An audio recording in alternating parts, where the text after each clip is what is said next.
Bonjour, l'équipe C1 Comptabilité collégiale. Je vous lirai les instructions du cas pour ensuite laisser les juges se présenter un par un. Disposez donc de 15 à 20 minutes afin de présenter votre solution au juge. Le temps s'écoule à partir du moment où un des membres de l'équipe débute la présentation. Je vous montrerai le temps restant à l'aide d'un carton lorsqu'il vous restera 10 minutes, 5 minutes, 3 minutes, 1 minute, 30 secondes et les 10 dernières secondes vous seront indiquées à l'aide de mes doigts. Si l'un des membres de l'équipe continue à parler à la fin du décompte, je vais le signifier et la présentation s'arrête dès cet instant. Si vous faites moins de 15 minutes, il y aura une pénalité d'1 point par 30 secondes manquantes. Les juges bénéficieront par la suite d'une période de questions de 5 minutes, lors de laquelle ils pourront vous demander des éclaircissements concernant votre solution. Notez que lors de la période de questions, aucun décompte du temps ne vous est donné, mais si un membre de l'équipe est en train de parler lorsque le compteur affiche 5 minutes, il est autorisé à terminer sa réponse. Je vais maintenant laisser les juges se présenter. Bonjour, mon nom est Henri Beauchampitre, je suis président du cabinet comptable AVP Service Conseil. Bonjour. Bonjour, moi c'est Benoît Arthur, je suis chef d'équipe au compte PH chez Inspiralex. Bonjour. Bonjour, je m'appelle Pierre-Luc Bilodeau, je suis analyste en certification chez Germain Bruno Mathieu-Duval et également candidat à la profession CPAC. Bonjour, enchanté. Alors, bonjour, je suis membre du CA de la faculté des sciences d'administration de l'Université de Laval. Aujourd'hui, il me ferait plaisir d'être là devant vous et d'avoir accepté votre mandat dans vos projets d'expansion future de la faculté. Nous sommes certains que notre expertise vous sera favorable afin de prendre une décision éclairée par rapport à vos projets d'expansion que vous avez soumis un peu plus tôt. Alors, tout d'abord, laissez-moi présenter mon équipe. Alors, Alexandre Lavoie ici, et puis Alexandre Lepage. Moi-même, Vincent Bonneville, nous sommes NBL Consultants. Alors, je vous souhaite une bonne présentation. Donc, au niveau de la plan de présentation, tout d'abord, on va vous présenter c'est quoi le mandat que vous nous avez soumis. Ensuite de ça, on va établir l'analyse de chaque élément que vous nous avez soumis, chaque chose qui font partie du mandat. On a fait une analyse détaillée de ça pour pouvoir avoir une stratégie et vous soumettre nos recommandations, qui est le prochain point. Et finalement, on va apporter une conclusion. Donc, au niveau du mandat que vous nous avez soumis, tout d'abord, il fallait décortiquer les 3 transactions que vous nous avez présentées et soumettre des recommandations par rapport à ça. Ensuite, au niveau du deuxième point, il fallait définir c'est quoi le meilleur des 3 projets d'investissement que vous nous soumettiez. Et par la suite, il fallait définir c'est quoi la meilleure option de financement pour financer ces projets-là.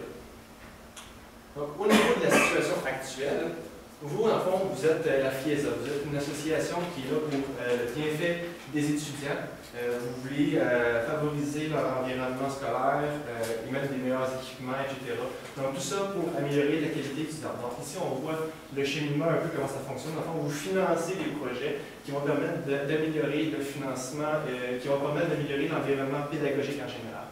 Donc, au niveau de la situation monétaire, vous avez des entrées d'argent qui se font de 285 000 $ par année par rapport aux cotisations des étudiants qui sont autant temps plein que temps partiel. Ensuite de ça, le nombre d'étudiants que vous avez par année, c'est environ 6 900 étudiants par année. Ça, c'est des moyennes que vous aviez soumises dans le plan. Donc, voici les chiffres au niveau de votre situation. Pour débuter avec les erreurs comptables qu'il y avait dans le cas, la première écriture, c'est au niveau du mobilier qui était désuet. Donc, il avait été acheté un coût initial de 100 000 $. Là, il était complètement amorti puisqu'il était désuet. Donc, la première écriture serait d'abord de radier des comptes.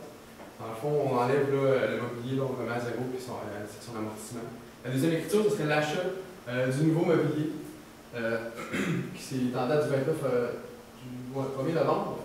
Donc, là, c'était pas mentionné si c'était payé au comptable ou au fournisseur, donc on l'a mis comme si c'était à crédit, là, en considérant que la faculté allait prendre l'escompte.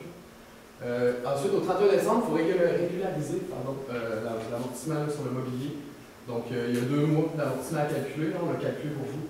Donc, ça fait 13 083 $ d'amortissement.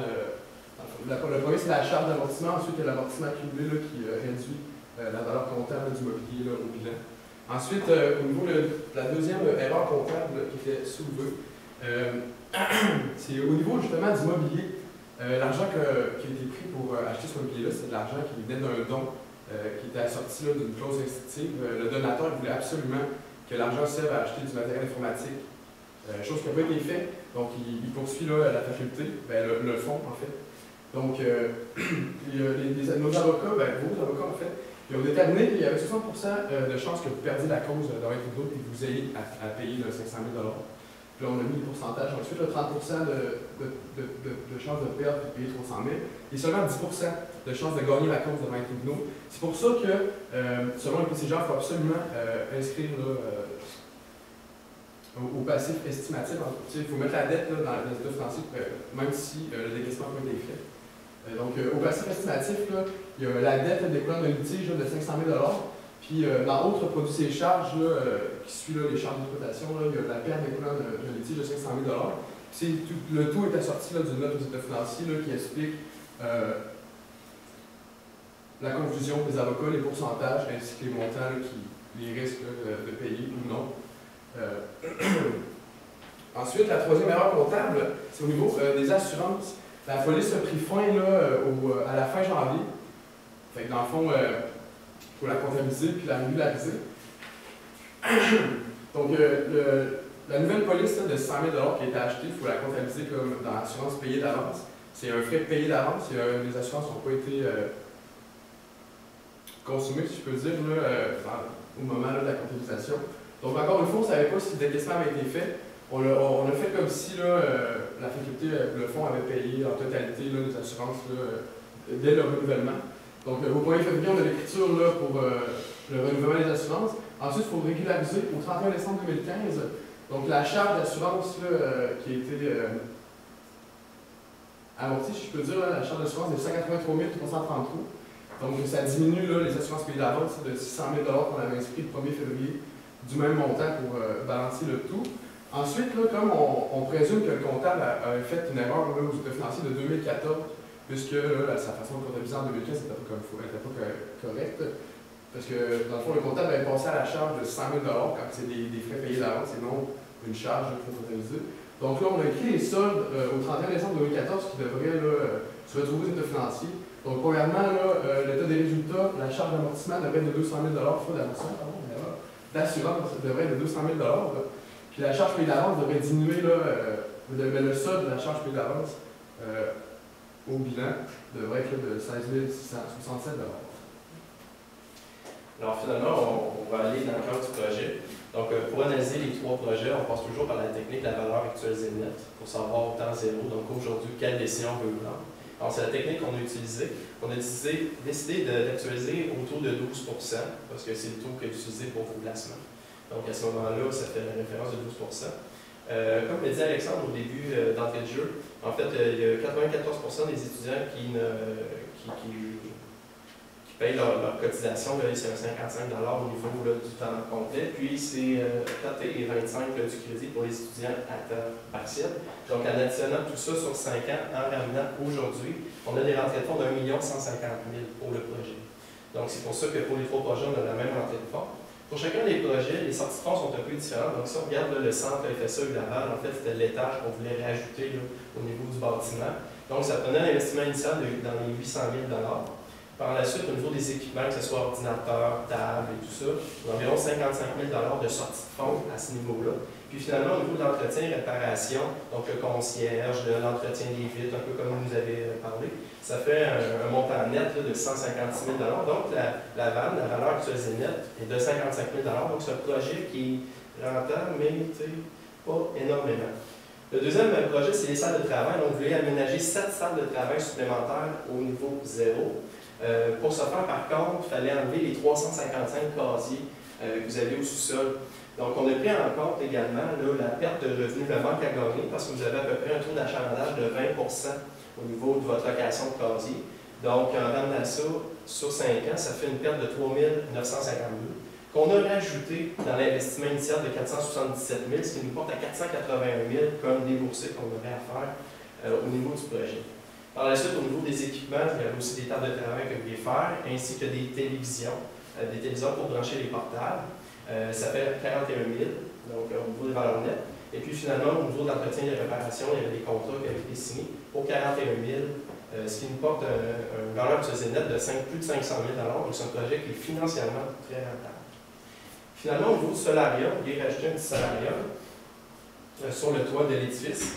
On avait une entrée de fonds additionnelle de 327 000. Ça, c'est à cause du potager que vous avez fait. Il y avait une location avec une hypothèse de 50 de taux de rendement sur votre location, ce qui fait actualiser là, sur 5 ans 327 000 Par la suite, il y avait l'investissement initial de plus d'1 million de dollars, les équipements 50 000 et puis l'entretien et la réparation également là, de 166 000 ce qui fait un total de 473 632. J'ai passé par-dessus la proposition de l'investisseur. Il y a également un investisseur privé qui voudrait financer 25 du coût du projet. Par contre, au moment où on a fait nos calculs, il n'y a aucune entente qui est signée, on ne sait pas à quel taux, on n'a aucune condition de règlement. Si par contre le prêt allait de l'avant, on aurait 334 000 qui proviendrait de cet investisseur privé-là, ce qui permettrait d'avoir la valeur actualisée nette de 473 000. Par contre, si jamais le contrat ne se faisait pas, on aurait une valeur de 139 000. Donc c'est sûr, ça reste la valeur du contrat, mais ça reste toujours un projet qui est rentable à ce niveau-là. Je vais vous laisser mon collègue passer pour la suite. Au point de vue du tableau ici, on vous présente un peu le modèle FFOM, en fond les forces faiblesses de chaque projet.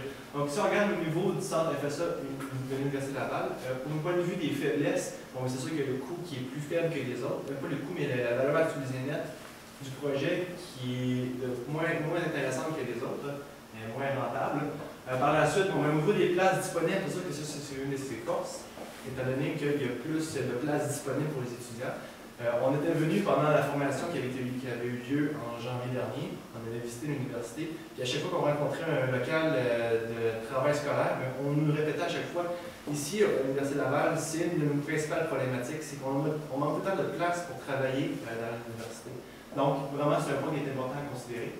Ensuite de ça, il y a l'équipement qui était important à considérer également pour aider les étudiants dans leur projet. Donc ici, on voit que dans le centre, le FSA du Laval, on offrait 20 ordinateurs. Pour la salle de travail, c'est seulement des téléviseurs, c'est moins de coût d'entretien, moins de coût pour les logiciels, etc. Cependant, ce que ça fait, c'est que les étudiants doivent apporter l'ordinateur, le brancher. Pas tout le monde nécessairement qui en a besoin, mais c'est quand même pratique. C'est des coûts additionnels.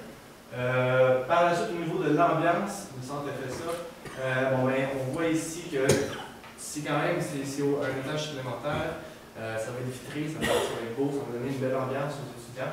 Puis au niveau du développement durable, là, on a, comparativement au solarium, il n'y avait pas de plantes, il n'y avait pas rien de particulièrement qui se démarquait au niveau de écologique, etc.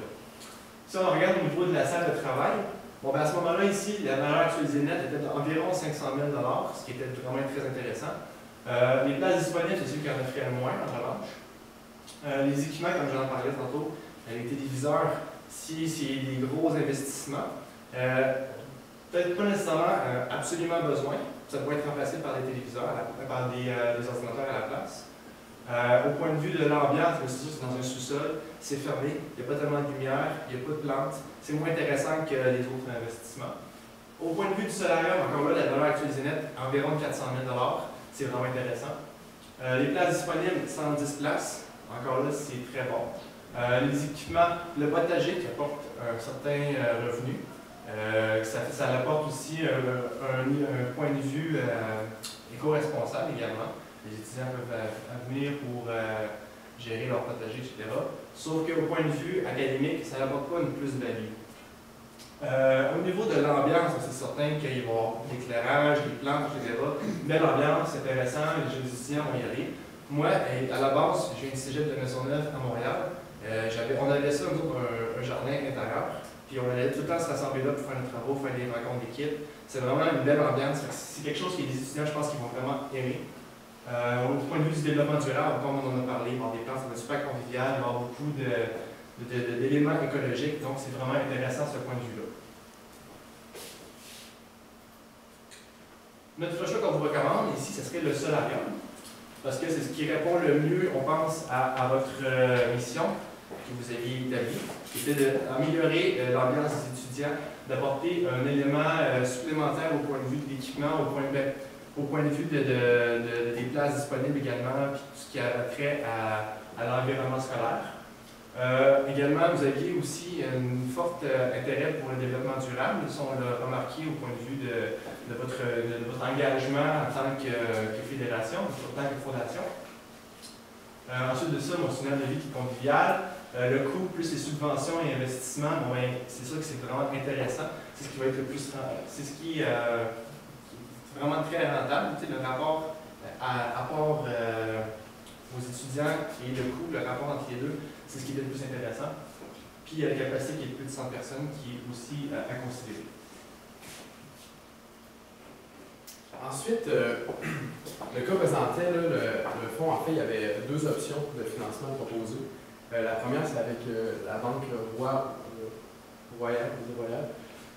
Nous autres, on a fixé ça sur une durée de 25 ans pour les trois. On disait que 20 ans, c'est trop court, 30 ans, c'est trop long. Fait que 25 ans, on trouve que c'est le parfait juste milieu, côté intérêt versus capital.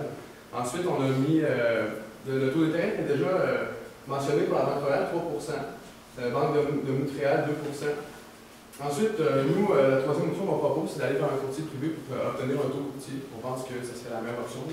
Parce que, on sait que les grandes entreprises, les grandes institutions financières fournissent un taux courtier aux courtiers privés. Fait dans le fond, ces courtiers-là peuvent fournir un taux qui est inférieur aux grandes institutions financières. Fait que ça, c'est très avantageux. On pense que le fonds devrait tirer avantage de ça. On va chercher, c'est sûr que la Banque de Montréal offre un taux de 2%. Par contre, comme il faut faire l'acquisition d'une statue à 455 000 qui est aux frais du fonds, on pense que c'est vraiment pas une bonne option.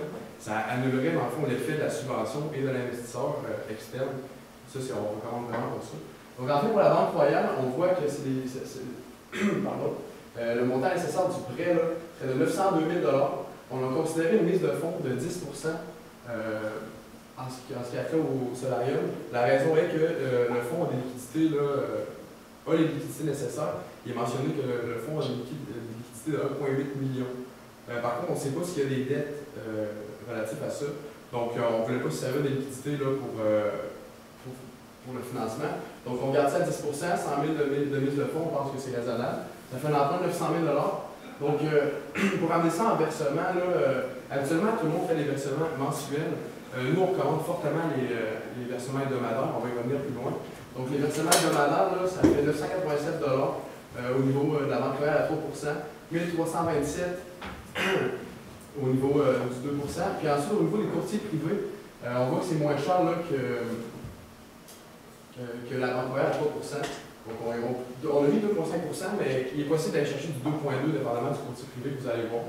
Nous, on vous en recommande quelques-uns, exemple Investors, Primercop, des choses comme ça. Mais probablement là, que le fonds a déjà des relations avec des courtiers, là, donc juste y aller avec ça, vous allez être capable d'avoir un bon taux. Ensuite, là, juste à rappeler sur la clause restrictive, il n'y a aucune clause restrictive là, pour ce qui est des courtiers privés ou de la Banque Royale. Peut-être qu'il y aurait des biens à mettre en garantie, mais ça serait à négocier, c'était pas mentionné. Au niveau de nos recommandations, donc on vient de parler du solarium. Le seul petit point négatif qu'il y avait, c'est qu'il n'y a pas d'équipement supplémentaire, pas d'ordinateur portable, etc. Donc, on s'est dit, on est au 21e siècle, la plupart des étudiants, surtout en administration, ont tous leur portable. Je crois que même c'est recommandé d'en avoir un au début de la session. Donc, nous, ce qu'on s'est dit, c'est que s'il y avait une bonne couverture Wi-Fi dans le solarium, ça permettrait aux étudiants, aux centaines d'étudiants qui peuvent entrer, de quand même travailler dans un environnement qui est très, très agréable.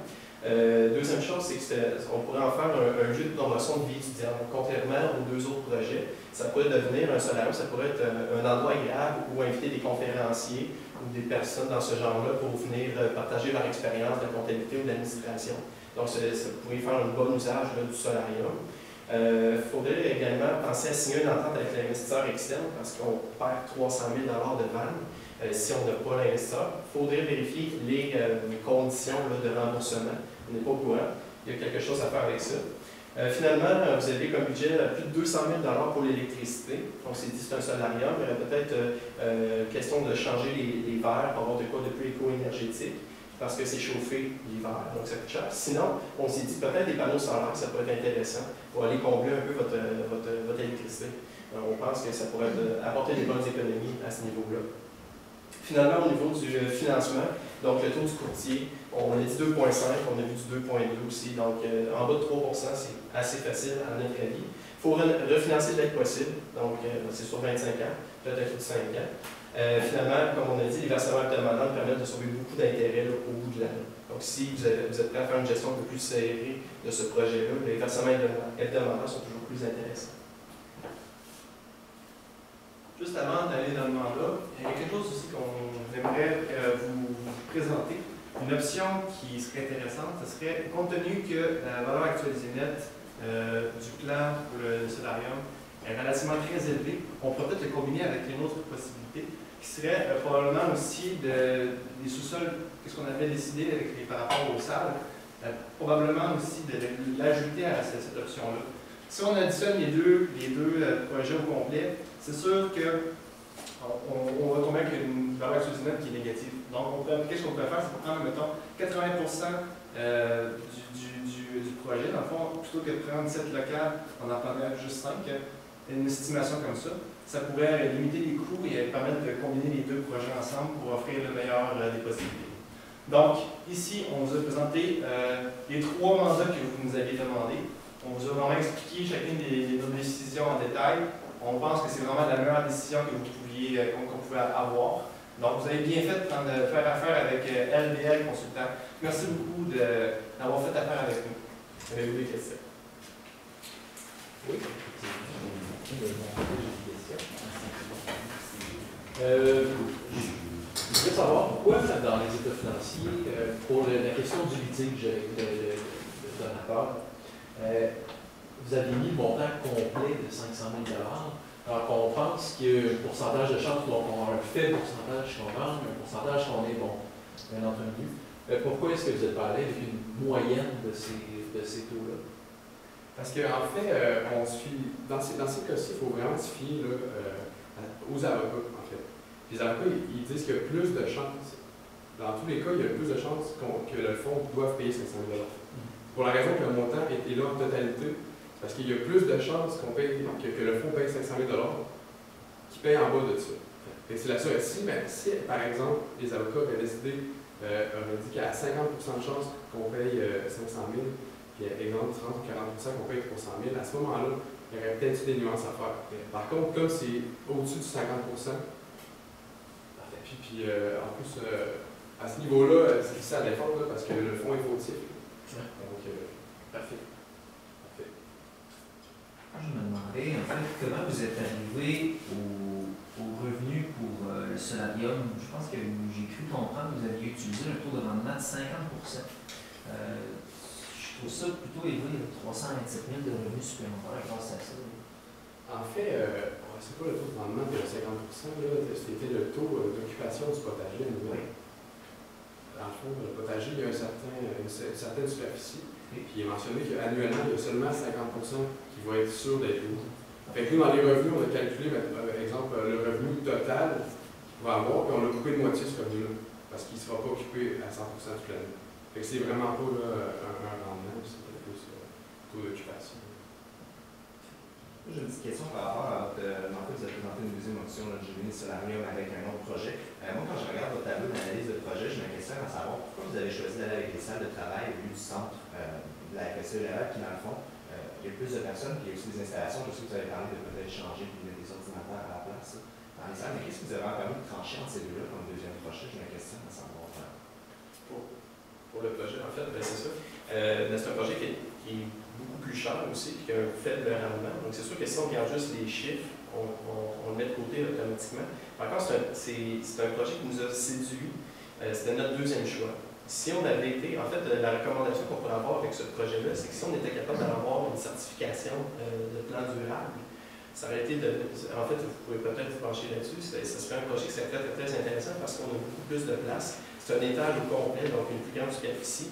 Et nous, on préconise toujours l'aire de vie intéressante. Donc, c'est sûr qu'un étage au complet, c'est merveilleux. Vous pourriez peut-être rajouter le toit en gazon ou rajouter des verres éco-énergétiques pour aller chercher une certification verte, là, donc écologique. Donc, à ce moment-là, ça pourrait devenir un très bon projet, mais comme il n'y avait pas ça, on n'avait pas les détails, on a décidé d'y aller avec le solarium qui, à notre avis, reflétait plus votre philosophie de développement durable. Également, j'aimerais rajouter qu'avec le choix qu'on a fait, on a la possibilité de jumeler deux choix d'investissement. Donc, encore là, c'est une maximisation des revenus. Je me demandais également pourquoi, je sais qu'on a un bon niveau de liquidité, pourquoi n'avoir utilisé seulement que 10% comme mise de fonds en argent et non? C'est une bonne question. On a pensé à mettre plus, mais c'est justement parce qu'on n'est pas au courant des dettes du fonds. Peut-être qu'il y a des gros comptes fournisseurs qui traînent, peut-être que le fonds est déjà serré par des versements qui sont faits ensuite de façon hebdomadaire. À ce niveau-là, comme on ne savait pas les restrictions qu'il pouvait y avoir au niveau de liquidité, on s'est dit qu'avec les rentrées d'argent annuelles des étudiants, le fonds est facilement capable de sortir 100 000 de son fonds de roulement pour aller contracter l'emprunt. Puis ensuite, les versements, ça va être très facile à effectuer puisque les rentrées d'argent, notamment au niveau des émissions, plus les causes qui demeurent en bas si on choisit salarial. Dans cette optique-là, en fait, actuellement, on a à peu près pas de dette. Vous n'aviez pas l'information, mais on vous la donne maintenant. Puis en fait, on est capable d'aller chercher du financement, on a de la liquidité. Est-ce qu'on fait les 3 projets? Considérant notre mandat, on veut faire des investissements à long terme. Est-ce que vous pensez que les 3 projets seraient intéressants à faire? Non, on ne pense pas qu'il faudrait faire les 3 projets. Et on pense vraiment que le salariat, ça serait le numéro 1, parce qu'il y a la subvention. La période de questions serait terminée. C'est bon. Mais je peux Oui. En fait, on pense vraiment que la subvention, c'est quelque chose d'important. C'est pour ça que mon collègue a ajouté que s'il y a la possibilité pour le FSA d'aller chercher un toit en gazon ou des facettes éco-énergétiques, puis qu'on serait capable d'aller chercher la subvention de 307 000, là, ça serait peut-être non négligeable, mais là, c'est vraiment une question de coût qui nous fait choisir le salariat. Et même si on a beaucoup de liquidité, c'est pas une raison non plus pour dépenser beaucoup. On pense que le meilleur choix reste le salariat à cause de l'investisseur externe, de la subvention, de tout ce que ça apporterait à l'école versus le nombre de places disponibles, puis ce que ça apporterait comme plus-value à